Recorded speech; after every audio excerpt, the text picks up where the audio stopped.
Tribuners, selanjutnya kami akan ajak Anda untuk menuju ke Jakarta Pusat. Di sana ada Museum Taman Prasasti yang menarik untuk dikunjungi Tribuners. Museum Taman Prasasti sendiri merupakan bangunan cagar budaya yang berkonsep outdoor, di mana di dalamnya terdapat ribuan makam bangsawan Belanda dan warga asing yang gugur di Batavia. Bangunan ini juga disebut sebagai aset sejarah yang telah berdiri sejak abad ke-17 Tribuners. Dan seperti apa detail museum ini akan disampaikan oleh rekan Nuriatul Hikmah dari Warta Kota. Silahkan rekan Nuri.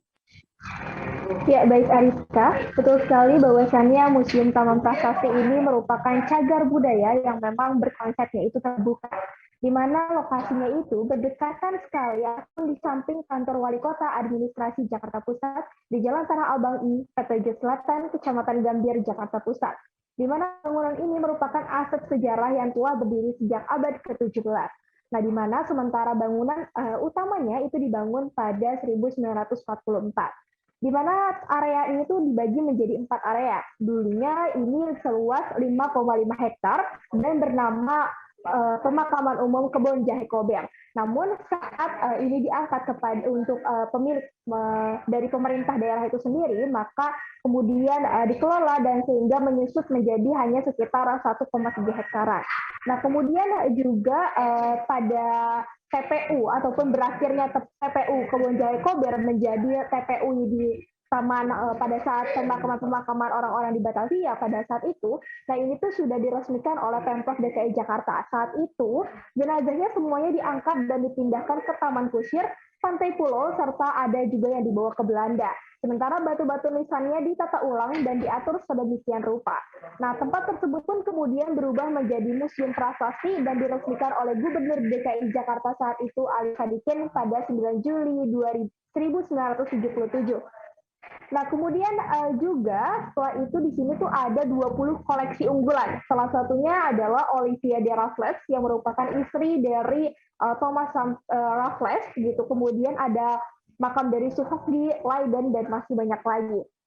Nah, di sini juga prasasti-prasastinya itu memiliki bentuk yang berbeda-beda. Ada yang terbuat dari marmer Carrara, batu alam, serta perunggu. Dan juga sementara itu ada juga prasasti yang memang letaknya itu diletakkan di bawah saja. Nah, konon katanya peletakan batu prasasti di bawah ataupun di atas ataupun dengan perunggu dan juga marmer Carrara itu menunjukkan kasta pada saat dia semasa hidupnya. Apabila memang bentuk makamnya itu hanya diletakkan ke bawah, bisa jadi memang mereka bukan kalangan bangsawan maksud kami. Sementara untuk makam-makam yang didirikan kemudian dijadikan patung atau monumen, biasanya itu menggambarkan seperti apa dia hidup. Misalkan dia adalah seorang pastor dan lain sebagainya.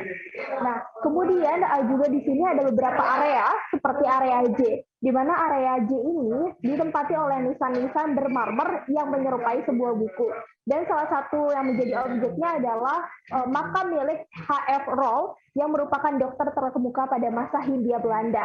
Nah, kemudian juga di situ juga terdapat maksud kami dua buah peti mati, di mana peti tersebut konon katanya merupakan peti yang membawa presiden wafatnya pada saat itu jenazah Presiden Muhammad Soekarno dan juga Wakil Presiden Muhammad Hatta. Kemudian juga ada area I, di mana area ini diisi oleh makam-makam keluarga dari A.J.W. Van Delden yang merupakan seorang juru tulis di Indonesia Timur dan pernah menjabat menjadi ketua perdagangan di VOC.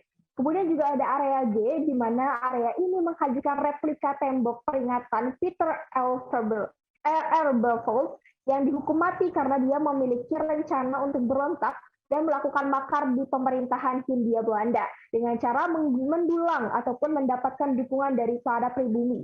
Nah, kemudian juga terdapat area H, di mana di sini terdapat batu nisan sederhana yang merupakan milik seorang arsitek Belanda, Marius J. Holswit. Nah, kemudian juga batu-batu nisan tertinggi di sini adalah miliknya Olivia de Raffles. Kemudian juga ada beberapa makam lain yang terbuat dari perunggu dan juga ataupun diabadikan sebagai suatu patung-patung seperti itu. Nah, kemudian juga jika rekan-rekan semuanya hendak datang ke Museum Taman Prasasti, biasanya dikenakan biaya untuk anak-anak sebesar Rp2.000, untuk mahasiswa sebesar Rp3.000, dan untuk dewasa Rp5.000. Nah, kemudian juga ada juga nanti jika hendak datang, di depannya akan terpampang relief prasasti, museum, kemudian juga peta yang tertempel sebagai petunjuk agar nantinya di dalam bisa mengetahui apa saja yang ada di dalamnya. Dan itu juga ini dihadirkan setiap hari mulai dari Selasa sampai dengan Minggu dan hanya libur pada hari Senin. Demikian Ariska, kembali kepada Anda. Baik, terima kasih rekan Nuriatul Hikmah dari Warta Kota.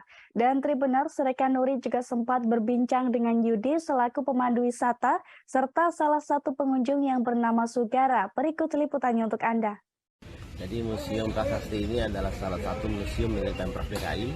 Kita di bawah UP Museum Kesejaraan, dan Museum Prasasti ini adalah satu-satunya museum outdoor milik Pemprov DKI.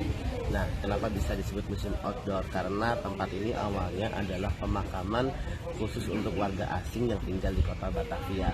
Pemakaman dengan nama Kebon Jahe Kober atau Kerkoplan ini mulai dipergunakan pada tanggal 28 September tahun 1795. Nah, karena diresmikan di tahun itu, maka tempat ini diklaim sebagai TPU modern pertama di dunia. Dengan lahan seluas 5,5 hektar, tempat ini menjadi salah satu pemakaman umum terbesar ya di masanya. Dan pemakaman ini berjalan sampai tahun 1974 pada saat tempat ini diklaim sebagai milik Pemprov DKI.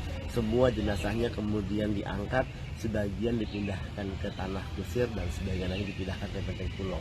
Tapi ada Mas, halo, selamat siang. Iya sih. Dengan Mas siapa, Mas? Saya Gara.